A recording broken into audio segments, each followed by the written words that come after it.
Cameron. Michael. Alright. So I did the history of Taco Bell, and so the founder of Taco Bell is Len Bell, and he went to Mila's Cafe when he was just eating Mexican one day, and it was an authentic Mexican restaurant, and he wanted to like form it into a fast food type of feel. So he took the crunchy taco and he opened his two businesses before that, which was Taco Tia's and Bell's Drive-In, which ran for 8 years, and then in 1962 he opened his first Taco Bell, and then come back to now in 2000. Oh, and then 5 years later he opened 100 Taco Bells across the U.S., and then come back to now 2004. The Baja Blast is released, and then 2018 Nacho Fries get released, and then in 2014, to compete with other fast food chains, Taco Bell releases its breakfast, which in 2 years it contributes to 10% of its sales, and then so now you can eat Taco Bell you can live off Taco Bell. Yeah. So in our environmental analysis, we covered the competition of Taco Bell, all of their global markets, and also their technological innovation. So they're inspired by Tex-Mex food, which is a blend of Mexican and American cuisine, so not true authentic Mexican food. And they're number 4 among all restaurants overall, all fast food restaurants. So it leaves them sort of a monopoly on the Tex-Mex market. So their global market is 300 locations in 26 different foreign countries. This does not include America. And in these different countries, they innovate by using the local cuisine. So they don't have to worry about imports, exports, and they can appeal to the local population as well. Now notice how they have no market in Mexico at all. Mexicans do not like Taco Bell because they think it's a very poor version of their own cuisine. So there is no future for Taco Bell in Mexico. So we'll have to worry about Africa and the Asian market. So they're continuously innovating their products. That's what sets them ahead of all the other Tex-Mex restaurants. So next after Taco Bell is Qdoba at number 53. With these innovations, it keeps them going in their market, and there's no room for growth if you're not innovating, so they have no choice. In every store, they have kiosks where you can make your own order, and the technology predicts what an owner would need to buy to supply their store. And they're also trying to do experimental designs, like this 4-lane Taco Bell right here. So next we're going to talk about the current marketing plan. It has marketing objectives and performance marketing mix and the SWOT analysis. So the target market gives leeway to the products that they can produce. So they have like the Doritos Locos Tacos, the Nacho Fries, the Baja Blast, with the target market being 18 to like early 30s. This draws them in. And it's something, people our age search for something fast and affordable, so if you don't want to make dinner, you're going to spend to the drive-thru, bring it home. With their segmentation, they direct their products, like I said, at this young age, people that seek value in their time and money, searching for these eye-appealing products. And then with some of them, like the Nacho Fries, they take them out for a limited time, or put them in for a limited time, take them out, so this draws more people in, they keep coming back. They're up to date on their products and technology, advertising. If you went and talk about it, they've had it for a while with the kiosks, like he said. You don't have to go to the counter. You can just go up to the thing, they'll call your name out when it's ready, you can take it and go. Their products, the Doritos, Locos Tacos, Nacho Fries, all that stuff that really attracts people our age. And their advertising, they've taken it more to like social medias, like I've seen on Snapchat, Instagram. I don't really watch much TV, but when I do, I don't really ever see Taco Bell ads on there anymore. And then their sustainability efforts, they're really pushing to dig deeper into like ethically sourced ingredients for their products, so like less GMOs, fewer pesticides. They recycle everything that they can. And then in the future, they're looking to go deeper into renewable energy sources, more like eco-packaging. And then they're looking to drive innovation in the future for their products to continually get better. Alright, so next we're going to cover the marketing mix, which is the product, price, place, and promotion of Taco Bell. So starting off with the product, they offer a menu that is Mexican inspired food like we previously covered, and they offer a diverse amount of products. So you got your tacos, burritos, nachos, their specialty items, drinks, whatever you can imagine basically. One big thing about their menu is they offer a lot of customization. So no matter who you are, whatever you want, you can go order and then you have the option to switch out your protein, take off lettuce, add tomato. Most all of their products are available through this option. So that creates a much more diverse menu that's not just face value for you. And then additionally, they offer a vegan and vegetarian menu.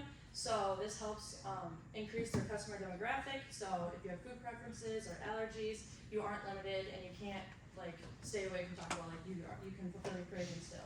And then like we talked about, Ryan said in the history, they recently opened their breakfast menu, which has greatly increased their sales because not only can you fulfill your Taco Bell craving during lunch or dinner, but all times of the day at breakfast, you can go get your breakfast foods from there as well. Moving on to price, one of the big things is being price conscious, considering that they are segmenting their products to 18 to 34-year-olds, usually lower income, you know, us teenagers who don't have much money. So a lot of the things they do are to keep their prices lower, and they focus on having more volume sales than they do serving you delicacy at like a prime price. So what they do this is they do this through Dollar Cravings menu, which is a menu on like separate from the rest, and it has all items that are $1 to $2 items. So if you're just looking for a quick snack, not looking to spend much money, it's easy, you can find it really fast on their menu, and it doesn't take time to search out. They also do this through combos, which give you multiple products for an aggregate price that is lower if you were to purchase them all individually. Moving on to their place, as we know they are a fast food chain, so you can find them in dine-in and drive-through options, and mostly located in high foot traffic areas, so that would include like right off the highways, at exit signs, and busy streets in the city. They both are nationally and globally, and like Cameron said, they're up to 30 countries, which is pretty cool. And then their biggest thing is the 4 partnerships that they have with different delivery services, including Grubhub and Uber Eats. This is a major part of their place because not only are they spread out through their dine-in and drive-through options, but you can still enjoy them at the comfort of your own home through delivery options. And then lastly, their promotion. Taco Bell is really, really big on their promotion because it is how they generate their high recall and brand loyalty with their customers. So targeting 18 to 34-year-olds, they have their print, their television, their radio, but the biggest thing is their social media advertising. Because all of us people are on social media nowadays, especially for our age group. So they do this, and then their advertisements are very tailored to what we would like see and take interest in every day. So very much pop culture based things that we're gonna remember and we're gonna think about when we're looking for food. We're gonna think about their advertisement with their celebrity or whatever, their colors and their vibrant humor advertisements. Another thing they do for their promotion is they include various partnerships. So as you may know, Doritos, Mountain Dew, Cinnabon for their desserts, and then they also have partnerships with Frito. When you see these advertisements with, say, a Doritos bag, like if you like Doritos, you're gonna say, hey, I wanna go try this taco out, you know, see what it's like. So that's also a big thing that gains a lot of customers for them and high recall. And then lastly, a very unique part of their promotional strategy is their promotional swag. So they have their own TacoBellShop.com website where I'm sure you've all seen it. People have Taco Bell shirts and sweatshirts, and they have like pajama sets. So if you're really that into Taco Bell, you can go purchase a shirt and then rock it all the time. And when I see my peers out wearing them, I might think it will remind me that that's what I want for dinner. I don't know, but yeah, that's a big thing. To better organize our thoughts, we created this SWOT analysis. Taco Bell's menu is unique. A lot of the items that are on the menu you can't get anywhere else. So therefore, customers get a craving for a specific menu item that they can't get anywhere else. As we mentioned, customers consider Taco Bell to be a cost-friendly option through their different bundles and the value menu that they have. They consider it to be cost-friendly. Taco Bell's marketing is unique, it's creative, it's fun. Consumers recognize that, and Taco Bell uses that to their advantage. Taco Bell has nearly 8,000 locations in the United States, and they also use that to their advantage. It's no surprise that Taco Bell is still dealing with supply chain shortages. They are not alone in that struggle. Nearly 90% of Taco Bell's locations are ran via franchising. Franchising has its pros and its cons, and one of the cons is the fact that there's a lot of freedom given to franchising. Taco Bell is also also struggling to gain reliable, independent staff. Again, they're not alone in that struggle, but due to the supply chain issues and the issues gaining those staff members, they've been seeing an increase in negative reviews, unfortunately. Taco Bell has an opportunity to increase the amount of healthier lifestyle options that they have. Currently, they only have 2 bowls that fall under that category. Taco Bell could see an increase in customers if they market towards people that are looking for healthier options. And it's no surprise that in the United States, we really we rely on fast food. That is a consumer habit, and Taco Bell should use that to their advantage. And lastly, for threats. Overall, the cost of business has increased. This is due to many factors, but it is a threat to Taco Bell. And we mentioned the shortages with supplies, food, and staff, and overall that leads to a threat as well. Now we're going to dive into the case study analysis. We're going to look at competition in the industry and see where we can improve. Competition in quick service restaurant, QSR for short, industry is very high. Profit margins are small, and everybody's vying for similar audiences for the most part. Here we're going to inspect McDonald's. We have similar audiences targeting low to medium income families looking for a quick meal. Generally, menu items are pretty different. McDonald's has, of course, classic burgers, chicken, fish, ice cream, while Taco Bell has their Tex-Mex, tacos, quesadillas, and burritos. They have similar value menu options. Average menu price at McDonald's is $3.77, while Taco Bell sits at about $3.33. McDonald's and Taco Bell have just over 13,000 and just under 8,000 locations, respectively. And lastly, they are both very consistent.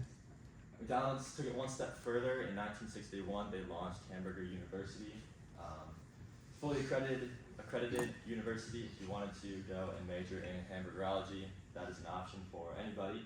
But it is required for franchise owners to attend for a minimum of 1 year. And this really goes a long way in universalizing their food, employee selection, and brand. Collaborations is something that McDonald's has done extremely well throughout the years, from athletes like Michael Jordan to celebrities like Cardi B, everything in between. I'm bringing up Travis Scott collaboration from the fall of 2020 because it's a great example of what marketing can do for a business. When this launched, a very simple meal. It's just a quarter pounder with bacon, barbecue sauce, Sprite, and fries. So nothing that they don't already offer very regularly. But when it launched, many franchise locations ran out of ingredients for their burgers. So it's really amazing that the largest fast food industry or restaurant in the industry cannot handle the volume that their marketing team had brought them. And even now, 3 years later, if you wanted to buy a Travis Scott meal, you pay $500 on eBay. So it's a pretty ridiculous example. And while I mentioned consistency is one of the biggest strong suits for McDonald's, it's also one of their greatest shortcomings. A lot of the negative reviews have to do with food that is not what they were expecting. You know, cold fries, or just disappointed in the food that they got. A lot of times, all restaurants in the QSR industry will pretty up and glorify their food for media, posters, everything like that. And everybody's guilty of it, but sometimes what customers pull out of that brown paper bag is so far from what they are expecting that they go home, hop on their little computer, and write something nasty online. So training employees to take extra time to put new things in the fryer or recreate food, save, waste an extra 20 seconds would go the distance in the long run. And then lastly, responsibly sourcing food is really tough to do, especially when you're globally operating on a global scale like McDonald's, Taco Bell, everything like that. They're all vying for relatively narrow profit margins, but there's a big opportunity as we enter an environmentally conscious and aware world for somebody to step forward as a pioneer in the industry and really go the distance in certifying that their food is responsibly sourced. More people would come in and order more food more often if they knew where their food was coming from and felt good about what they were putting in their bodies. Lastly, if anybody's paying attention, what does QSR stand for?